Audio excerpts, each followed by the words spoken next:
Mga K5, isang barangay tanod sa lalawigan ng Iloilo na papunta na sana sa duty. Binaril, patay.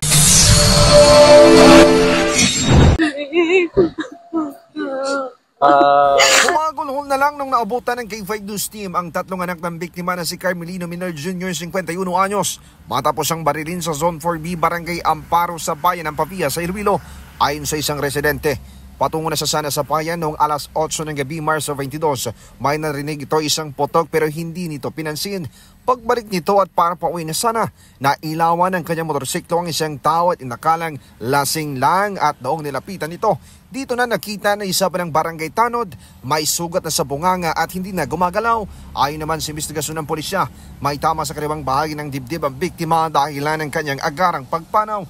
Na-recover naman sa crime scene ang kanyang motorsiklo at cellphone, ngunit nawawala ang kanyang sling bag. Dagdag pa ng pulisya, mga ka-K5, may dalawang posibleng anggulo silang tinitignan. Kagaya ng personal na kaaway dahil isang tanod ay biktima sa lugar, o di kaya pagnanakaw dahil nawawala ang kanyang bag. Ngunit ang itong mga posibilidad or posible na mga anggulo ay hindi pa pinal dahil nagpapatuloy pa ang investigasyon.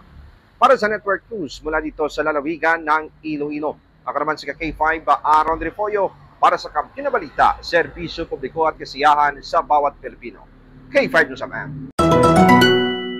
Ang ining balita ang ginadulong sa inyo sang DTX Coffee Mix. Himo sa natural nga sangka pareho sang amarkuso, chia seeds, sugared cane extract powder. DTX Coffee Mix. Nakakapi ka na, naka-detox ka pa. DTX Coffee Mix. Mabakal sa mga butika. Ang ining balita ang ginadulong sa inyo sang DTX Coffee Mix. Himo sa natural nga sangka pareho sang amarkuso, chia seeds, sugared cane extract powder. DTX Coffee Mix. Nakakapi ka na, naka-detox ka pa. DTX Coffee Mix. Mabakal sa mga butika.